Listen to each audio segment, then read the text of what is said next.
Bonsoir à tous, ce soir j'aimerais vous parler du film Dune, première et deuxième partie.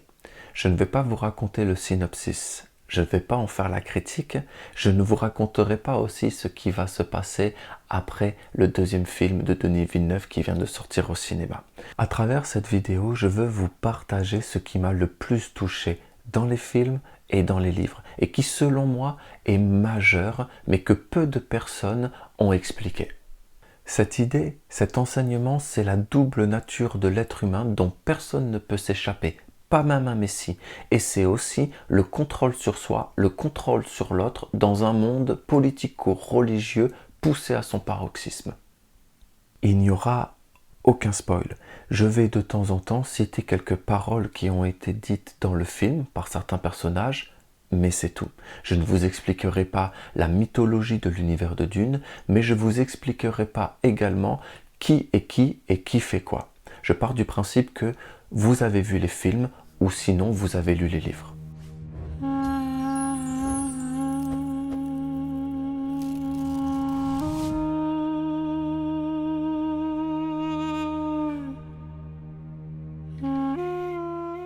Le premier chapitre du livre commence par une initiation Bene Gesserit. Cette initiation s'appelle le Kom Jabbar. Elle est à la fois tellement simple et en même temps terriblement redoutable. Le candidat doit entrer sa main dans une boîte et par un procédé nerveux ressentir une souffrance insupportable pour les communs des mortels. Ceux qui échouent meurent sur le coup. Dans l'agitation de la souffrance, il se plante une aiguille empoisonnée qui s'appelle le Kom Jabbar. Aiguille que l'initiatrice Bene Gesserit pointera sur le cou du candidat. Cette initiation est pour l'ordre des Bene Gesserit la méthode de sélection de ceux qui seront capables de gouverner. Si tu n'es pas capable de te gouverner toi-même, de te maîtriser un tant soit peu, de te dépasser, comment pourrais-tu être capable de gouverner les autres? Mais vous savez que pour moi, la vertu, c'est quelque chose de très important. Mais entendons-nous bien, pour les Bene Gesserit, il n'est pas du tout question de vertu, bien au contraire. Ce n'est pas parce que tu te maîtrises que tu es forcément vertueux. Et les Bene Gesserit le savent très bien. Elles ne cherchent pas la vertu, bien au contraire. Elles cherchent le vice dans ceux qui ont réussi l'initiation pour pouvoir, à leur tour, mieux les gouverner. Pour moi, dans les 6 livres du cycle de Dune, si on met de côté la politique et la religion, qui sont des thèmes récurrents dans l'univers de Dune, il y a un sujet qui est plus important encore. C'est le contrôle. Le contrôle sur soi, le contrôle sur l'autre, le contrôle sur les corps et le contrôle aussi sur les émotions. Il est question d'un empire, donc d'un empereur, il est question de famille, de nobles, il est question de plusieurs gouvernements. Il y en a des brutaux, il y en a des moraux, il y en a des religieux. Peu importe, derrière tous ces gouvernements, il y a vraiment cette idée de contrôle. Mais le contrôle le plus important pour moi, c'est le contrôle de soi. Et tout commence par cette initiation donc du Kom Jabbar. Qu'est-ce que cette initiation nous dit? Quelle est la question que cette initiation nous fait nous poser à l'intérieur de nous? Es-tu un homme ou es-tu un animal? Es-tu capable de supporter la souffrance? Mieux, es-tu capable de la transcender? Ou préféreras-tu te manger la patte tel un animal blessé pris au piège et qui cherchera à tout prix à se libérer? C'est ce que la révérende mère de l'ordre Bene Gesserit, Gaius Hélène Moyab, peut-être la plus influente de cet ordre, expliquera à Paul Atréide, la main déjà dans la boîte. Paul Atréide, qui est le fils du duc Leto Atréide, grandement aimé dans l'empire de Dune. Cette idée de dépasser la souffrance, de la transcender même, c'est une notion bien connue des alchimistes. Cette alchimie qui est étroitement liée à l'existence et à la vie sur Terre dans un corps. Avoir un corps animé ne veut pas dire être vivant, ça ne veut pas dire être humain.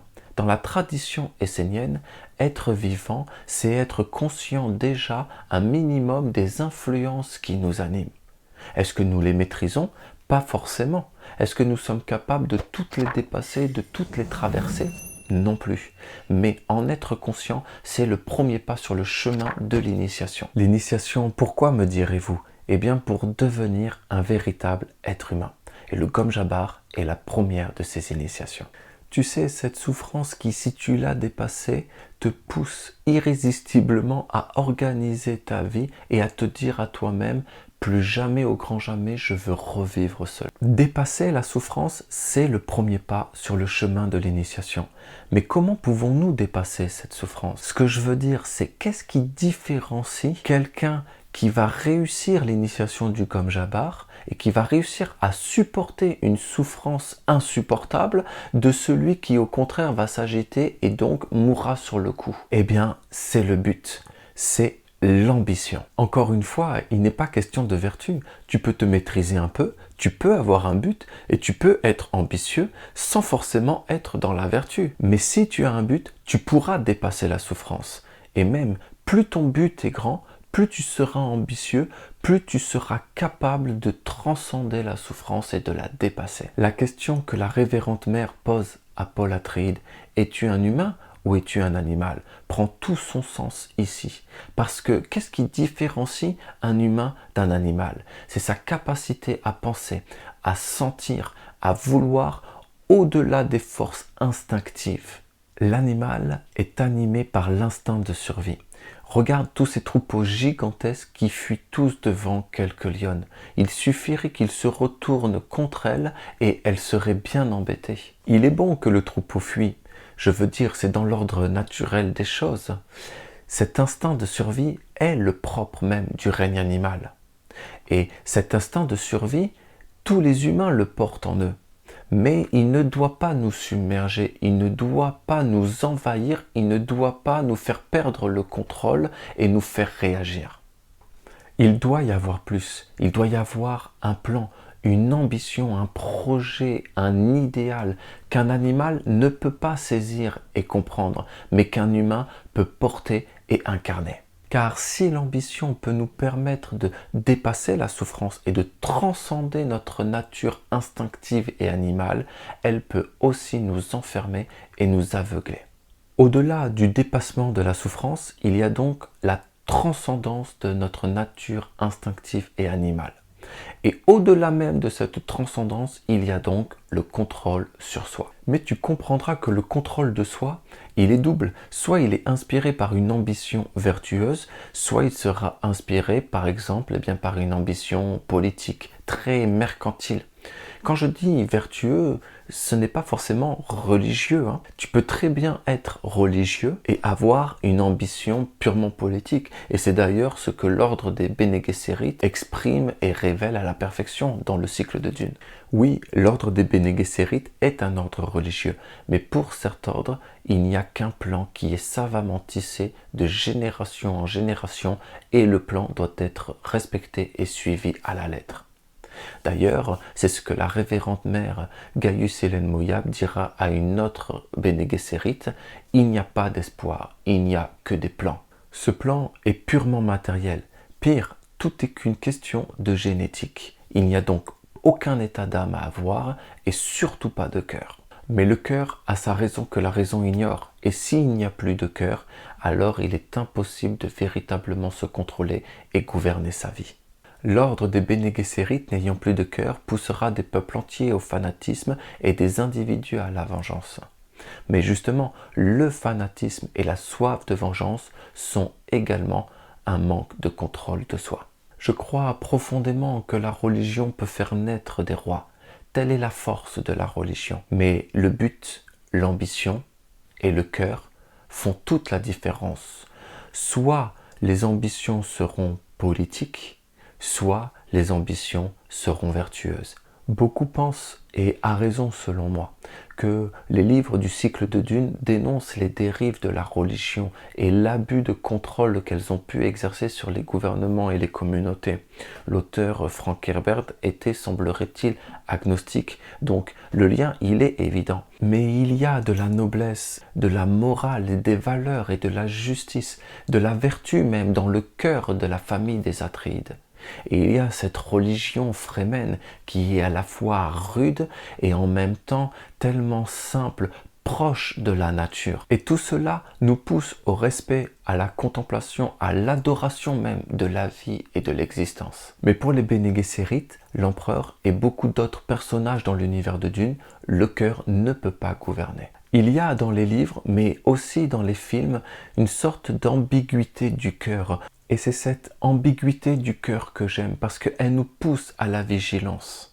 C'est pour cela que le contrôle de soi, il est primordial, et que nos ambitions, nos plans, nos projets, tout ce qui va nous pousser au fond à dépasser la souffrance et à transcender notre nature instinctive, doit être vertueux. Car au fond, personne n'est à l'abri de l'erreur, pas même un messie, pas même un prophète. Je ne te parle pas de l'erreur qui est née de nos petites faiblesses. Je te parle vraiment, tu sais, de cette erreur qui t'aveugle, qui va te pousser à accomplir l'irréparable. Et plus tu as du pouvoir, plus tu peux avoir du contrôle sur les autres, plus en fait ton cœur va être tenté de commettre cet irréparable. Maintenant, j'aimerais vous parler un peu plus en détail de l'ordre des Bene Gesserit, qui ont poussé le contrôle de soi à un autre niveau, à un niveau plus subtil.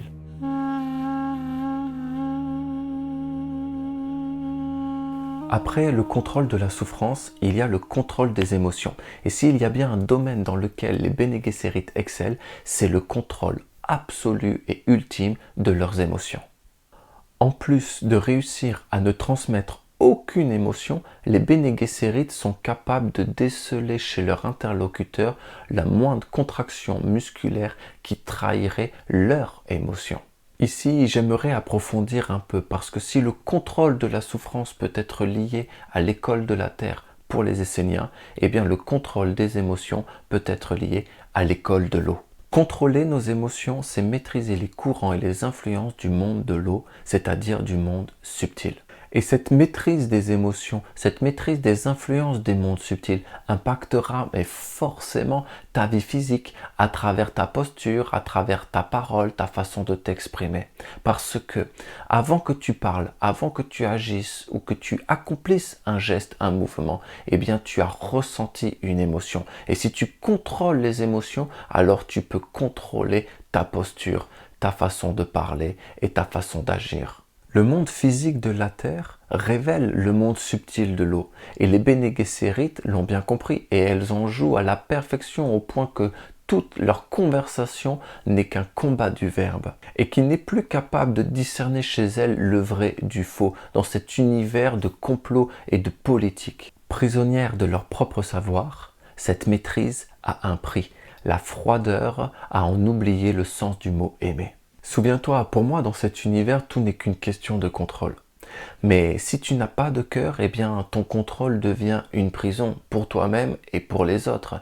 Et si tu as trop de cœur, eh bien là, c'est beaucoup trop dangereux pour les Bene Gesserit qui ont un plan génétique, un plan politique, au point qu'elles choisiront toujours la froideur et les décisions sans cœur.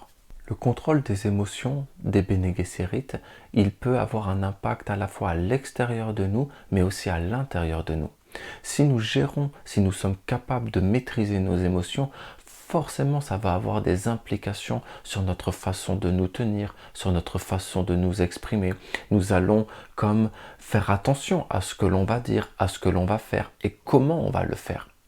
Mais ça a aussi donc un impact à l'intérieur de nous. Ce que je souhaite révéler ici, c'est que selon moi, nos émotions ont un impact sur notre état intérieur et que de les maîtriser aura forcément des répercussions bénéfiques sur notre santé psychique. Mais elle est là toute cette subtilité, parce que maîtriser, contrôler, ce n'est pas fermer toutes les portes et empêcher nos sentiments de transparaître, c'est aussi de les laisser libres de s'exprimer. Je veux maintenant vous parler de la prière des Bene Gesserit, la litanie contre la peur. Je ne connaîtrai pas la peur, car la peur tue l'esprit. La peur est la petite mort qui conduit à l'oblitération totale. J'affronterai ma peur. Je lui permettrai de passer sur moi, au travers de moi, et lorsqu'elle sera passée, je tournerai mon œil à l'intérieur sur son chemin. Et là où elle sera passée, il n'y aura plus rien, rien que moi. La peur est une émotion très forte, une émotion primaire, animale, instinctive, qui peut être très difficile de contrôler. Les Bene Gesserit veulent à tout prix s'en libérer parce que la peur nous fait perdre le contrôle absolu sur nous-mêmes. Quand elles disent « la peur tue l'esprit », nous pouvons comprendre que ce que cherchent les Bene Gesserit, c'est plus que le contrôle des émotions, c'est le contrôle même sur l'esprit. D'où leur but et leur plan, la naissance du Kwisatz Haderach, le prophète, le Messie. Mais sans cœur, il est impossible, au fond, de pouvoir contrôler nos émotions et donc encore moins de contrôler notre esprit. J'affronterai ma peur, je lui permettrai de passer sur moi, au travers de moi, me fait beaucoup penser à l'initiation de Jésus qui est dans le désert et qui, devant Satan, lui dit « Viens, traverse-moi, il n'y a rien à l'intérieur de moi qui ne t'appartient. » Jésus est tranquille et il dit à Satan « Je n'ai pas peur, viens, approche-toi de moi, rentre en moi et regarde qu'il n'y a rien que tu puisses prendre et sur lequel tu puisses t'appuyer pour me faire chanter. » Encore une fois, il est question de contrôle. Et là où elle sera passée, il n'y aura plus rien. Et effectivement, dans le cœur des Bene Gesserit, il n'y a plus rien. Elles n'ont pas réussi à contrôler leurs émotions, elles ont plutôt réussi à tuer toutes leurs émotions. Et c'est la peur qui les a poussées à le faire. Les Bene Gesserit ont peur de quoi? Elles ont peur d'aimer, elles ont peur de leur cœur, elles ont peur de leurs émotions. Ça me fait penser à ce film Equilibrium où les humains dans un futur dystopique prennent des pilules pour justement inhiber tout sentiment et émotion parce que en fait c'est la source de tous les conflits. Mais contrôler les émotions, ça ne veut pas dire les tuer, bien au contraire, c'est justement pouvoir les laisser libres de s'exprimer sans pour autant se faire submerger par elles.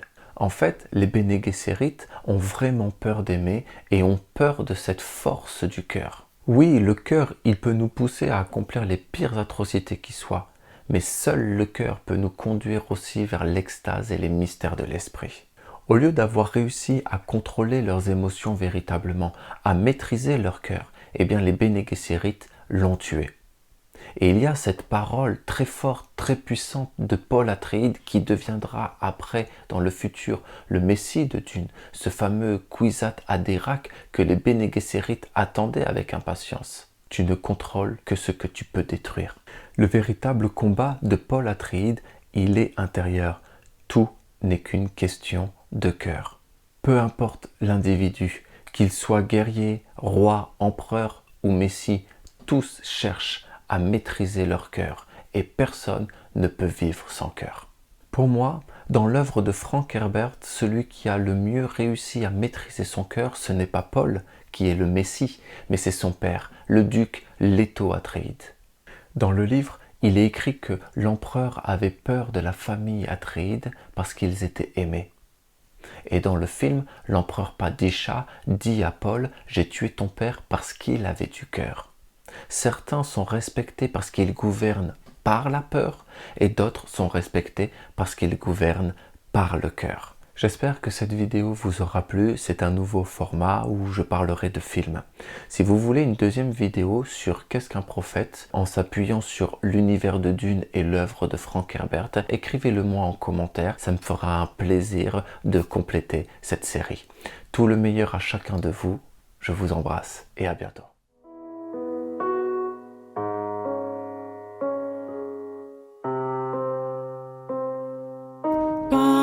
Saint Jean le caché, la lumière et l'enseignement qui cheminent.